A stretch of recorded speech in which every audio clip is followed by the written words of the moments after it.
रामकृष्ण हरी विठ्ठल केशव.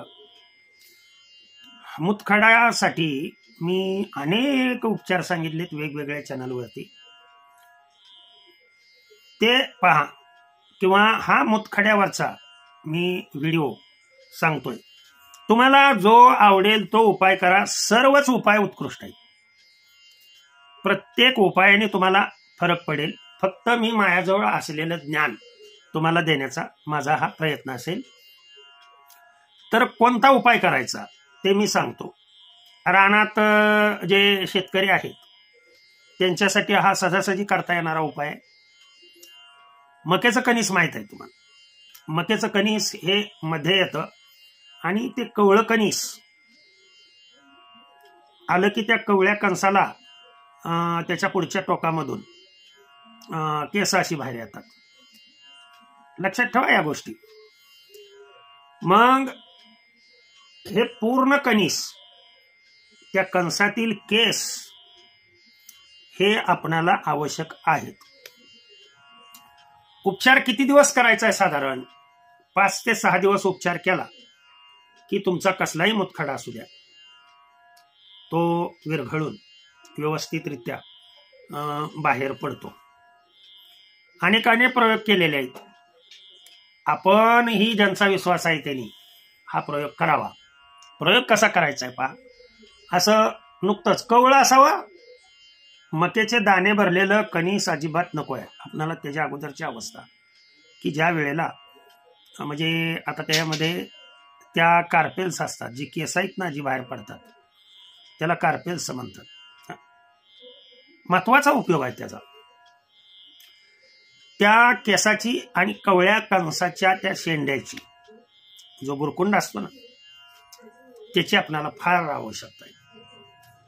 तो बुरकुंडा म्हणजे साधारण एवढं कणीस जर असेल, एवढं जर कणीस असेल इथून पुढं, तर हा जो माझ्या नकाचा भाग दिसतोय तेवढाच शेंडा कापायचा पुढचा, आणि त्यातला थोडासा शेंडा, कवळ्या कणसाचा थोडासा शेंडा, आणि त्याच्याबरोबर ती जी वरचं पानं काढल्यानंतर आतमध्ये जे केस आहेत ती एका प्लॅस्टिकच्या कागदात भरून ठेवायची.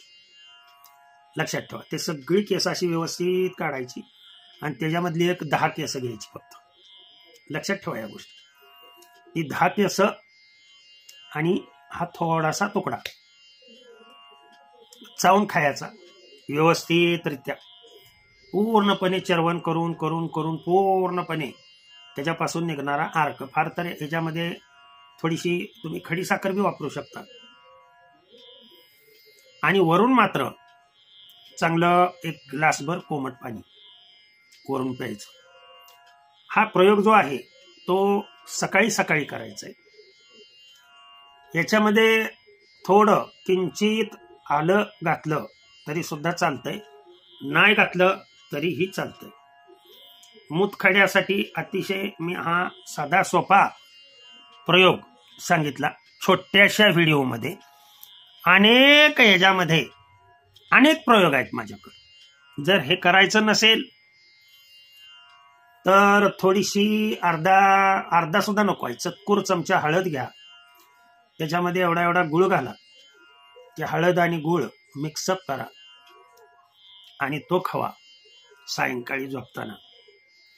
मात्र हा प्रयोग जास्त दिवस करावा लागतो. साधारण 20-21 दिवस केला तुम्ही, परंतु गुळ हा मधुमेह असलेल्या पेशंटला खाता येत नाही आणि नुसत्या हळद तुम्ही खाऊ शकत नाही. त्यासाठी ज्यांना मधुमेह नाही त्यांनी हा प्रयोग केला तरी चालतोय. आता पहिला प्रयोग सांगितलेला हा दोन्हीकडेही चालणार आहे. त्याच्यामुळं तुमच्या इच्छेप्रमाणे तुम्हाला जो आवडतो तो प्रयोग करा. ओके. झालेली सेवा भगवंताच्या चरणी अर्पण करतो आणि सेवेला पूर्णविराम देतो. कुंडली कबरदार विठ्ठल श्री ज्ञानदेव तुकाराम. विठ्ठल विठ्ठल विठ्ठल विठ्ठल विठ्ठल.